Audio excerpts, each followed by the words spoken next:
आज हम principles of management का आगे करते हैं। हम जो है फेयल्स प्रिंसिपल्स ऑफ मैनेजमेंट कर चुके हैं। अब हम करते हैं टेक्निक्स ऑफ साइंटिफिक मैनेजमेंट। तो कई सारे टेक्निक्स है, एक एक टेक्निक्स डिस्कस करेंगे और कोई भी एक टेक्निक वो पूछ सकते हैं, 3 मार्क का क्वेश्चन आ सकता है। तो हर टेक्निक के बारे में हमें मिनिमम 3 सेंटेंस आना चाहिए। तो अब हम करते हैं पहला टेक्निक जो है टाइम स्टडी। तो ये जो टाइम स्टडी है इसके बारे में 3 चीज़ें अगर हम 3 लाइन लिखने लायक हो जाएंगे तो हम 3 मार्क्स स्कोर कर लेंगे। तो सबसे इम्पोर्टेंट चीज़ टाइम स्टडी जो है उसी का नाम से ही हम एक लाइन लिख देंगे। तो यहाँ पर क्या किया जाता है, स्टडी किया जाता है।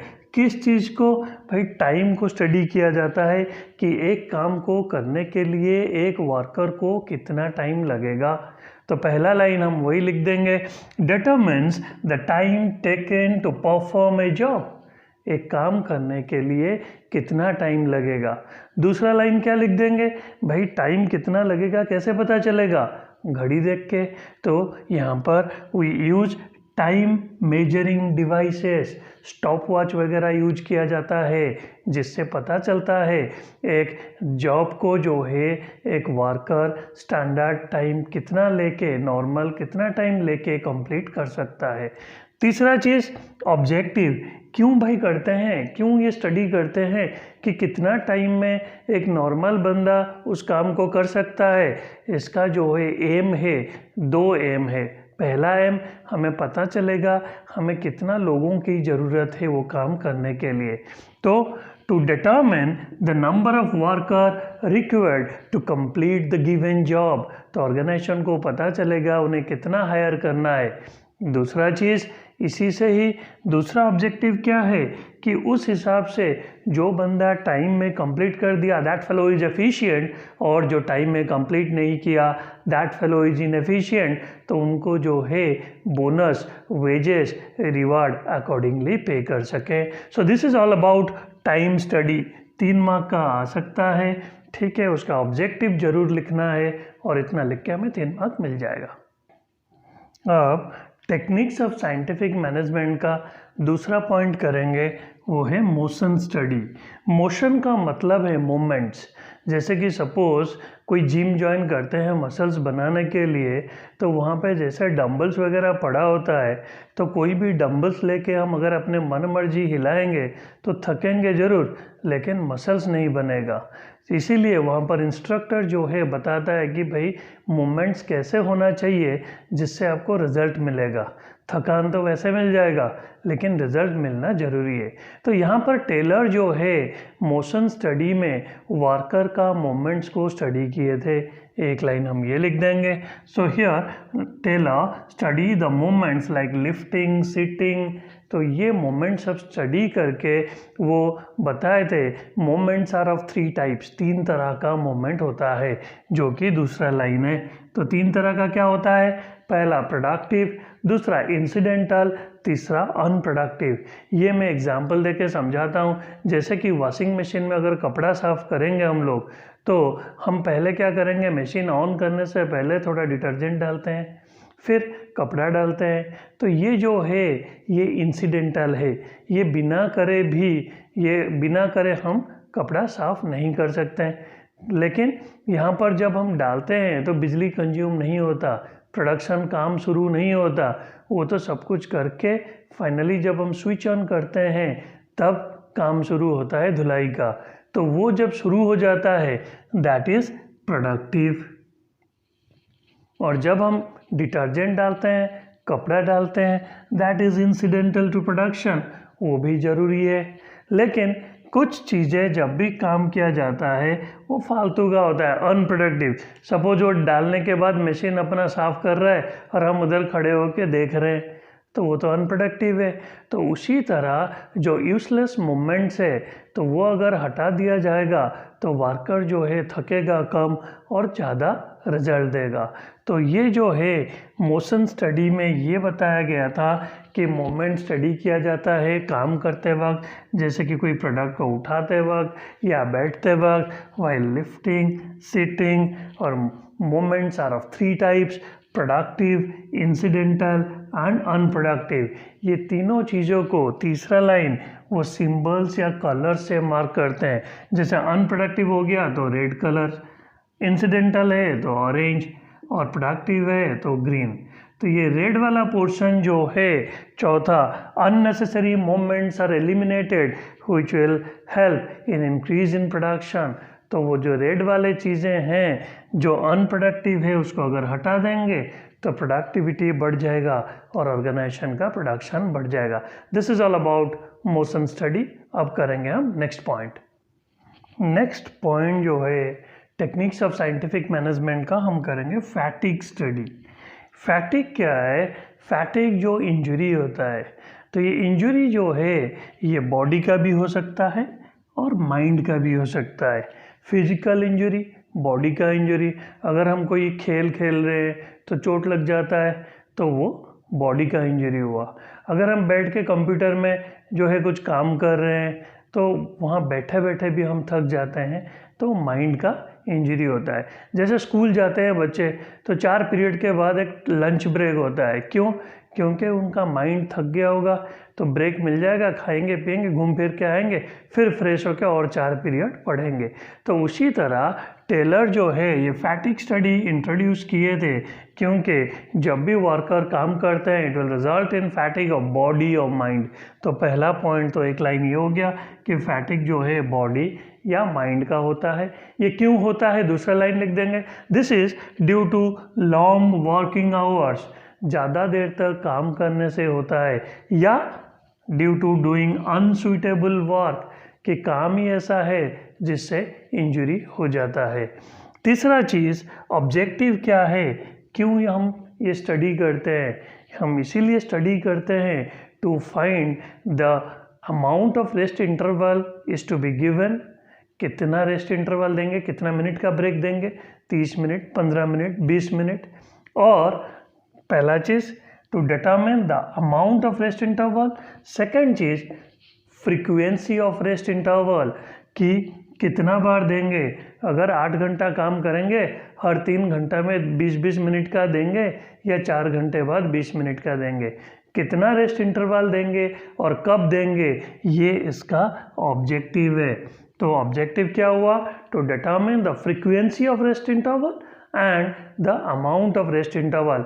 इससे होगा क्या? लास्ट लाइन वही लिख देंगे, इससे the worker will regain stamina, तो फिर उनका एनर्जी आ जाएगा, फिर फ्रेश होके बढ़िया से काम करेंगे। तो उससे क्या होगा?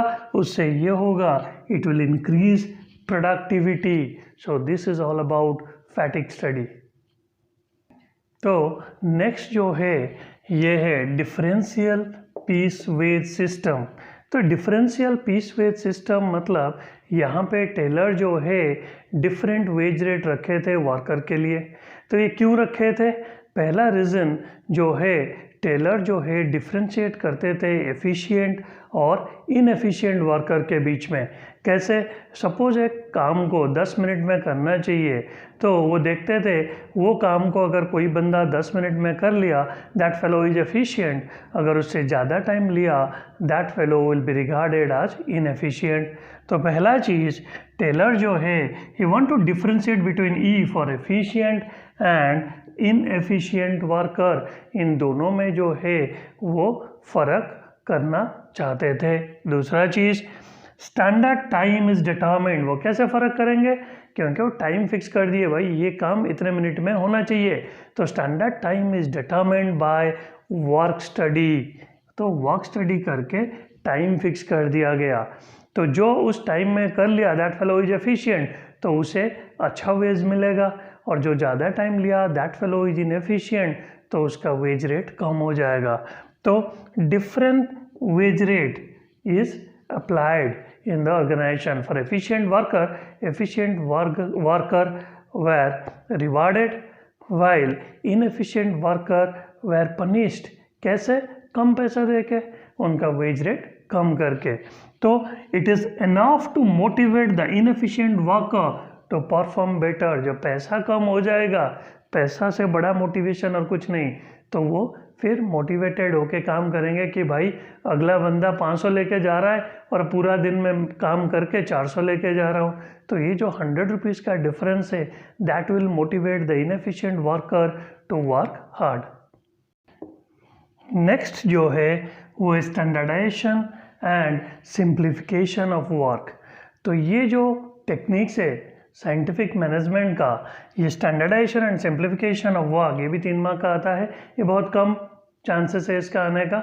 ज़्यादातर टाइम स्टडी, मोशन स्टडी और फैटिग स्टडी और फंक्शनल फोरमैनशिप ये आता है। तो ये हम कर लेते हैं क्योंकि सिलेबस में तो जो है सारा है। तो ये जो standardization and simplification of work है इसको 2 पार्ट में पढ़ेंगे। पहला स्टैंडर्डाइजेशन, दूसरा सिंप्लीफिकेशन। स्टैंडर्डाइजेशन में क्या है, कोई भी प्रोडक्ट अगर हम बनाते हैं तो हम उसका क्वालिटी के कारण ज़्यादा पैसा चार्ज कर सकते हैं, बेटर क्वालिटी बोल के ज़्यादा पैसा ले सकते हैं। तो स्टैंडर्डाइजेशन में वही किया जाता है, स्टैंडर्ड सेट किया जाता है। These are the benchmark. तो the process of setting standard या benchmark so that will adhere to a certain quality. तो एक क्वालिटी को मेंटेन करने के लिए जब किया जाता है, जैसे चावल लेते हैं कि बासमती 1, बासमती 2, बासमती 3, ये 100 रुपये का, वो 120 का, ये वो 140 का, तो वो जो है वो स्टैंडर्डाइजेशन है।